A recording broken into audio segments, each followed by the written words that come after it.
Halo guys, balik lagi di channel Remaku. Dan ini adalah video yang ketiga dari serial Keadilan Tuhan. Nah, jadi jika kamu belum nonton video-video serial Keadilan Tuhan yang sebelumnya, saya sarankan kamu untuk nonton dulu yang serial ke-1 dan yang kedua, sehingga kamu akan bisa lebih mengerti ketika mendengarkan video ini. Nah, menurut prinsip Kristen yang sudah saya jelaskan pada video-video saya sebelumnya, yaitu seseorang bisa diselamatkan dan masuk surga ketika dia sudah percaya bahwa Yesus itu Tuhan, mengaku percaya gitu ya bahwa Yesus itu adalah Tuhan, dan menerima Tuhan Yesus sebagai juru selamatnya. Nah, kemudian dari prinsip ini maka akan muncul pertanyaan selanjutnya. Tuhan itu kan Maha tahu. Tuhan tahu apa yang akan terjadi di hidup kita dari awal kita lahir sampai kita meninggal. Nah, kalau gitu seharusnya Tuhan tahu dong siapa orang yang akhirnya akan masuk neraka karena sampai akhir hidupnya dia tetap tidak mau percaya dan tidak mau menerima Tuhan Yesus sebagai juru selamat. Nah, disinilah timbul pertanyaan gitu. Kalau memang Tuhan menciptakan manusia sesuai dengan desainnya, manusia itu berbeda-beda, memiliki latar belakang yang berbeda-beda, dan Tuhan juga Maha Tahu dan Maha Kasih yang ingin menyelamatkan manusia. Kenapa bisa ada orang-orang yang akhirnya masuk neraka? Kan Tuhan pasti tahu ini ketika seseorang itu akan masuk neraka karena dia sampai akhir hidupnya dia tidak mau menerima Tuhan Yesus. Nah, kenapa Tuhan harus menciptakan dia? Pertanyaannya seperti itu. Nah, untuk menjawab pertanyaan ini kita perlu merujuk ke sebuah kisah di Alkitab, yaitu kisah tentang Adam. Nah, pada Kejadian 1 ayat 26, di situ diceritakan bahwa Tuhan menciptakan manusia sesuai dengan gambar dan rupa Allah. Nah, apa artinya ini? Artinya, ketika manusia diciptakan, manusia itu merepresentasikan Tuhan. Jadi, seharusnya ketika kita melihat manusia, kita bisa melihat, oh, kira-kira gambaran Tuhan itu seperti ini. Nah, salah satu sifat yang juga Tuhan ciptakan ada di manusia sebagai segambar dan serupa Allah adalah kehendak bebas. Nah, dari mana sih tandanya Tuhan memberikan kehendak bebas ini? Nah, kita bisa lihat di kisah selanjutnya pada Kejadian 2 ayat 16 dan 17, ketika Tuhan memberikan perintah kepada Adam, semua pohon di taman ini boleh kamu makan kecuali pohon pengetahuan baik dan yang jahat. Ketika kamu makan itu, maka kamu akan mati. Nah, dari kisah ini kita sudah melihat bahwa Tuhan, ketika Tuhan menciptakan manusia, Tuhan itu sudah memberikan manusia kehendak bebas. Manusia itu bisa memilih apakah dia pada akhirnya akan menaati Tuhan seumur hidupnya, apakah dia akan berjuang untuk tetap memegang teguh janji Tuhan, atau bahkan ketika kita memilih untuk menolak Tuhan dan nggak mau percaya pada Tuhan. Itu kan terjadi pada Adam. Maka ketika Adam akhirnya memberontak terhadap Tuhan dengan terpengaruh oleh iblis memakan buah pengetahuan baik dan yang jahat, di situ kita harus mengerti bahwa itu adalah pilihan dari Adam. Karena Tuhan menciptakan dia serupa dan segambar dengan Tuhan, dia mempunyai kehendak.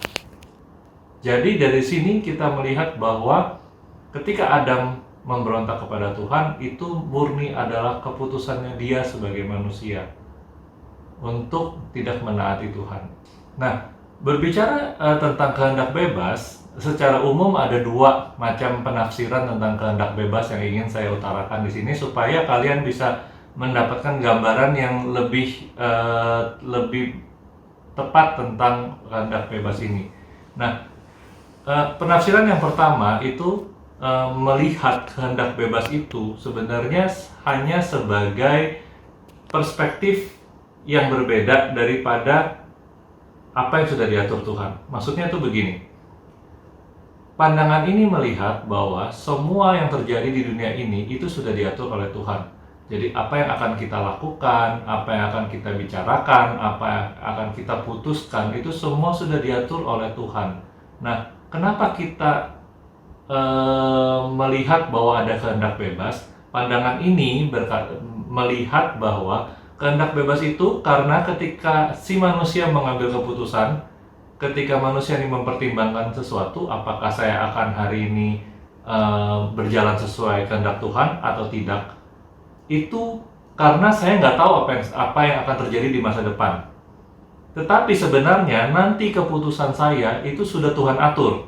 Jadi garis hidup kita sudah diatur sedemikian rupa sehingga sebenarnya apa yang terjadi ke depan itu udah pasti karena Tuhan sudah mengatur demikian. Kehendak bebasnya itu ada karena kita nggak tahu apa yang terjadi di masa depan. Jadi ketika kita memutuskan sesuatu, oh ya saya ini karena keputusan saya loh, padahal sebenarnya itu sudah ditentukan oleh Tuhan. Tuhan yang menggerakkan hati kita. Nah, dari mana sih pandangan ini muncul? Contoh-contoh kisah yang atau ayat Alkitab yang membuat pandangan ini muncul itu adalah yang pertama, contohnya adalah ketika kejadian Tuhan mengeraskan hati Firaun, yaitu ketika Nabi Musa mendatangi Firaun dan meminta Firaun untuk melepaskan umat Israel karena kalau tidak Tuhan akan menghukum. Di situ berkali-kali diceritakan bahwa Tuhan mengeraskan hati Firaun sehingga Firaun tidak mau melepaskan umat Israel walaupun Tuhan sudah mengirimkan berbagai tulah kepada bangsa Mesir.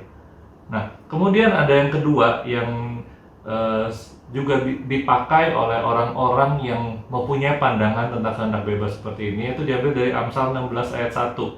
Di sini dikatakan manusia menimbang-nimbang, tetapi jawaban lidah berasal dari Tuhan. Jadi mereka karena membaca ayat ini, mereka berkata, oh berarti apapun pertimbangan kita, semua yang akan kita katakan itu asalnya dari Tuhan. Jadi sudah diatur semuanya. Jadi nggak mungkinlah kita bisa mengatakan sesuatu yang di luar kehendak Tuhan. Nah, selain itu, kita juga harus ingat, dengan asumsi ini sebenarnya berbahaya. Kenapa? Karena asumsi ini juga menolak konsep bahwa Tuhan itu bisa mengubah keputusannya karena kita berdoa. Jadi maksudnya begini, misalnya saya sedang menderita sebuah penyakit, kemudian saya berdoa kepada Tuhan, Tuhan tolong sembuhkan saya. Kalau Tuhan sembuhkan saya janji saya akan melakukan ini. Kemudian Tuhan memutuskan, oke, saya setuju, kamu akan saya sembuhkan. Nah, konsep pandangan ini menyatakan bahwa itu tidak mungkin terjadi. Tuhan itu nggak pernah mengubah keputusan seperti itu. Tuhan menyembuhkan saya karena Tuhan tahu saya bakal berdoa seperti itu. Nah, dari penjelasan saya yang tadi, sebenarnya kita bisa melihat bahwa asumsi ini sebenarnya nggak bisa diterima. Menurut saya, asumsi ini itu sepenuhnya salah. Ya. Kenapa? Karena kalau memang benar asumsinya kehendak bebas seperti itu, artinya kita bisa mengambil kesimpulan bahwa pertanyaan saya yang tadi di awal saya utarakan itu benar, bahwa Tuhan memang menciptakan orang yang dia tahu orang ini akan masuk neraka. Dan ini bertentangan dengan prinsip bahwa Tuhan itu Maha Kasih. Yang kedua, untuk apa lagi kita berdoa? Karena semuanya toh sudah Tuhan atur. Buat apa kita susah-susah berdoa? Kita belajar untuk membaca firman Tuhan, kita belajar untuk melakukan pujian penyembahan, kalau semuanya sudah Tuhan atur. Nah, balik ke cerita yang Adam sebagai alasan yang ketiga. Kalau begitu, kalau kejadiannya seperti itu, maka sejak Tuhan menciptakan Adam, Tuhan seperti sudah menggariskan bahwa Adam akan berbuat dosa. Oke, itu yang ketiga. Nah, yang keempat, alasan kenapa pandangan ini nggak bisa diterima adalah artinya ketika misalnya manusia melakukan apapun yang salah, manusia nggak bisa disalahkan. Karena itu sebenarnya sudah digariskan Tuhan. Sebagai contoh, misalnya saya telah melakukan kesalahan, saya tidak menjaga kehidupan saya yang kudus, akhirnya keluarga saya hancur, maka itu bukan salah saya sebenarnya, karena Tuhan udah menakdirkan saya seperti itu. Atau ketika saya tidak dapat mengelola uang saya dengan baik, akhirnya saya jatuh miskin, itu juga bukan salah saya, karena Tuhan yang sudah atur seperti itu, sudah takdir Tuhan. Nah, kita nggak bisa dong menerima konsep seperti ini, konsep yang sangat ngaco. Oke. Jadi kalau gitu apa dong kehendak bebas? Nah, kehendak bebas itu menyatakan bahwa manusia memiliki hak penuh untuk memutuskan apa yang ingin dilakukan, dan ini berdampak pada apa yang akan terjadi di masa depannya. Jadi ketika manusia hari demi hari memutuskan, mempertimbangkan apa yang ingin saya lakukan hari ini, saya ingin menjadi seperti apa besok, kemudian ketika ia memutuskan, itu akan mempengaruhi apa yang akan terjadi di masa depan bagi manusia itu sendiri.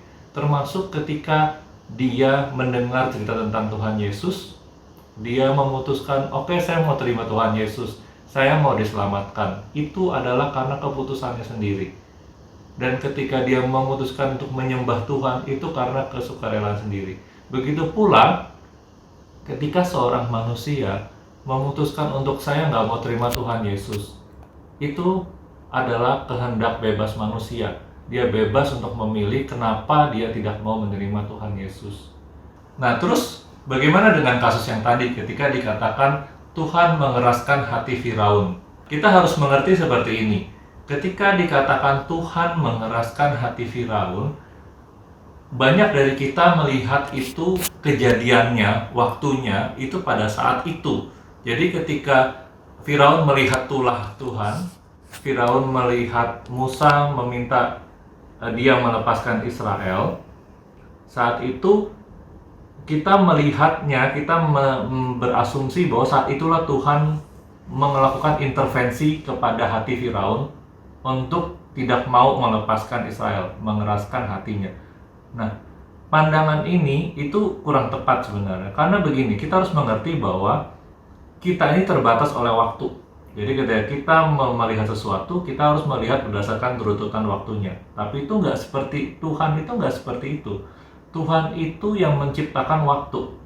Dia tidak terbatas oleh waktu. Jadi ketika dikatakan Tuhan melakukan A, itu bukan artinya pada saat itu Tuhan melakukan itu. Nggak selalu seperti itu. Bisa saja itu memang sudah dilakukan Tuhan sejak dulu. Nah, artinya begini, Tuhan memang sudah membuat Firaun mempunyai hati yang keras, mendesain Firaun mempunyai hati yang keras sejak dia dilahirkan. Ini sama seperti yang saya ceritakan pada video saya yang sebelumnya, bahwa memang Tuhan sudah mendesain dia punya sifat seperti itu.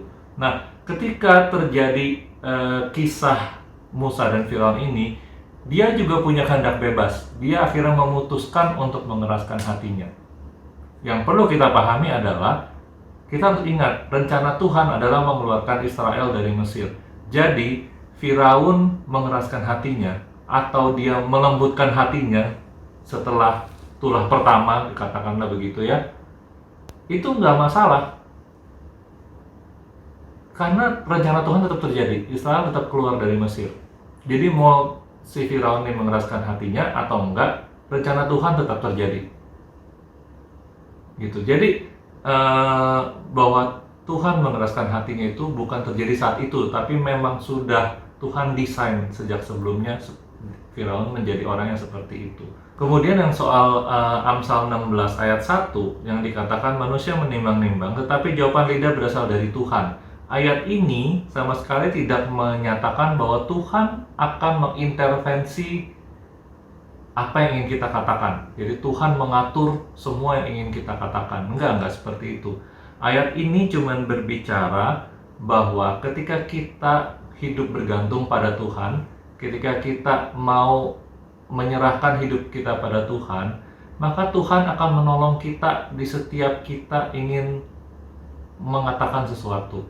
Hal yang sama terjadi ketika hamba Tuhan berkata, bagaimana bisa aku ini orang yang tidak pandai bicara? Kemudian Tuhan berkata, kamu jangan takut soal itu, karena ada Rohku yang akan menolong kamu. Nah, sama halnya ayat ini berkata seperti itu. Jadi ayat ini sama sekali tidak mengatakan bahwa Tuhan mengintervensi apa yang akan kita katakan. Nah, kira-kira sekian aja pembelajaran kita hari ini. Semoga teman-teman mendapatkan berkat yang luar biasa dari video saya ini. See you on the next video. Bye.